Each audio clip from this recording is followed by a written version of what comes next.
106-degree heat index. I've got the bucket hat on with the old ice pack underneath it. That's not what we're talking about today.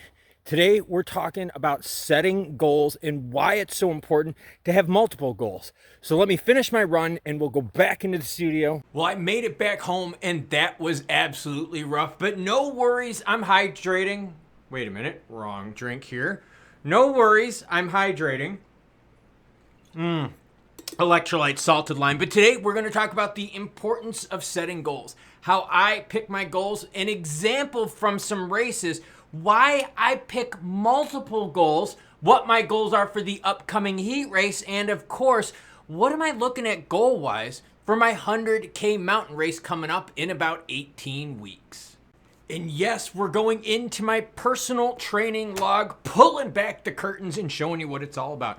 2 weeks ago, I did the Merrill Mile, a 1 mile loop, 12 hours at night. See how far you can go. Going into the race, I had a series of goals set up. Run 100K plus, enter mile 50 strong, exit as a winner or exit strong, break my PB distance-wise, or break 72 miles. Now, the reason I had multiple goals, and the reason why I believe most people should have multiple goals, is what happens if one of them fails?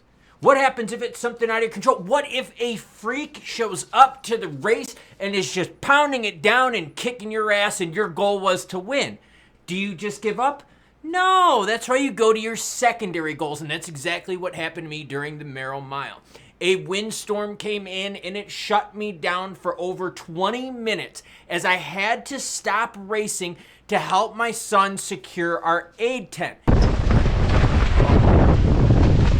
I literally saw the tent blow away. Come on, no.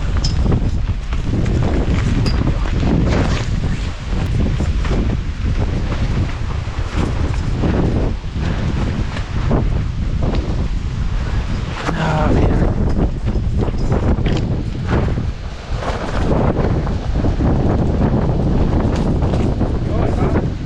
It's pretty windy. Dude, did you see the one over there? Yeah, I saw it. That's cool. Thank you. Yeah, it's pretty intense.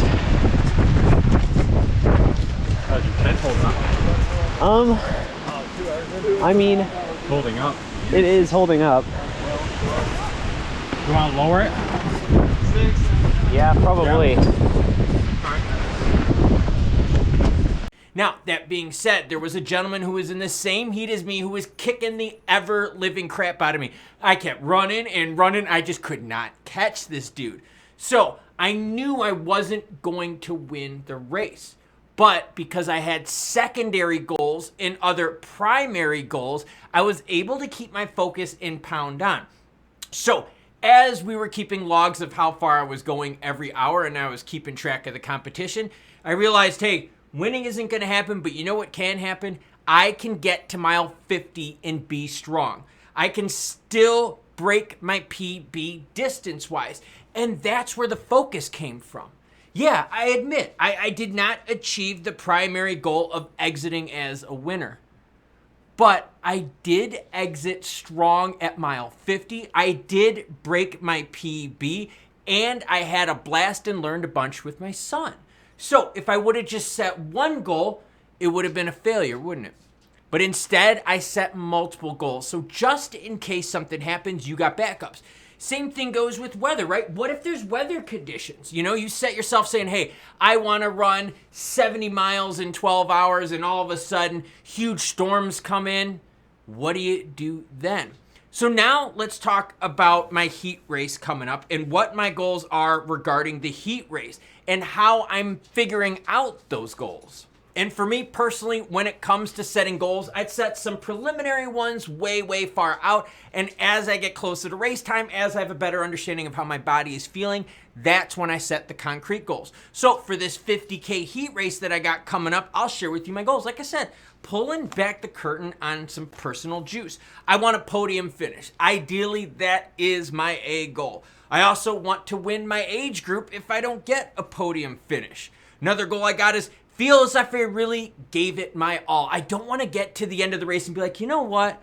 I could have pushed it more. I could have pushed it harder and gotten in third instead I got fourth. No, I want to know that I pushed it. I also want to finish strong and pass people at the end. The reason I want to finish strong and the reason I had finished strong at mile 50 for the Marrow Mile is because when I do this 100K mountain race, I need to be strong at mile 50 to finish out the race.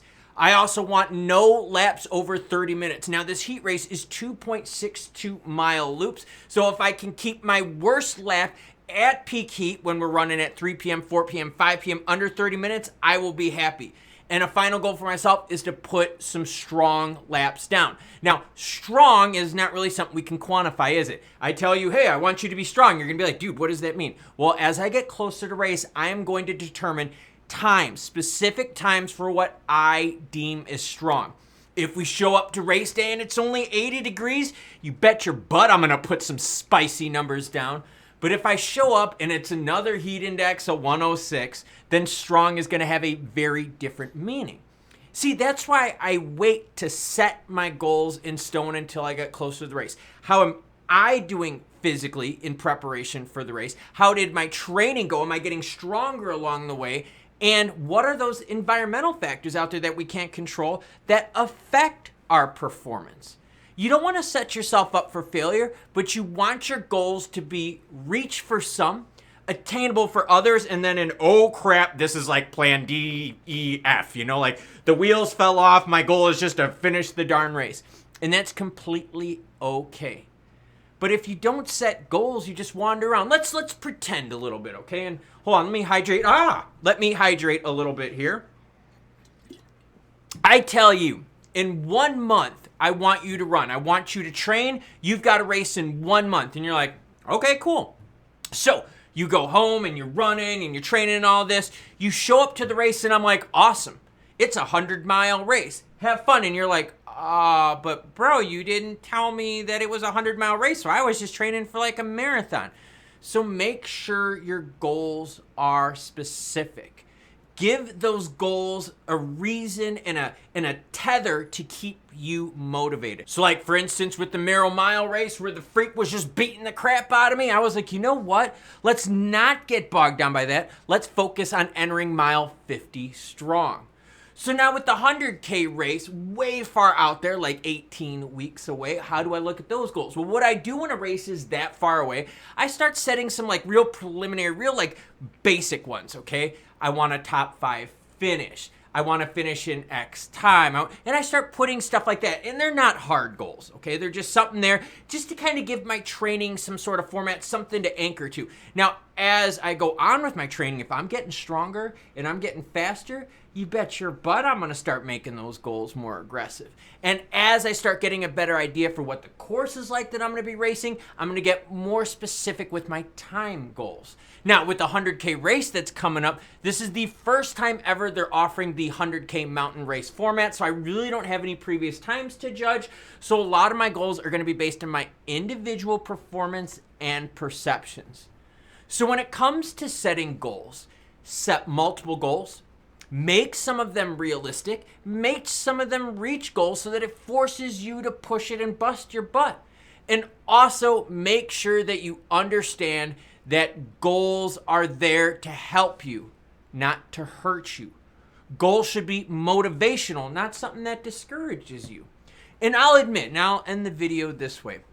When my son and I were doing the Marrow Mile, and I saw my name start slipping down on the old scoreboard, I kind of started getting into a dark spot. I started feeling really bad. I'm like, dude, my son joined me for this. We're doing this overnight. I've trained for how many months and I'm getting my ass kicked. Well, what happened in that race was this. There was a time where I was hanging out at like 12th, 13th, and then all of a sudden I slid down to 20th place when I went into that dark spot. That was when I had to fix the tent with my son because the windstorm was just blowing everything away. But then I remembered that one of my biggest goals, my biggest wants for this race was to enter mile 50 strong because I knew later in the year I'd have a much longer race where I needed to be strong at mile 50 to be ready to push it for that final leg of the race. So all of a sudden my focus started going on that goal. Get to mile 50, be strong, and push yourself for the rest of this race. And you know what happened? I went from 20th all the way down to 3rd place and ended up finishing 5th. Why? Because I didn't give up and I had secondary goals out there that kept me motivated and kept me pushing.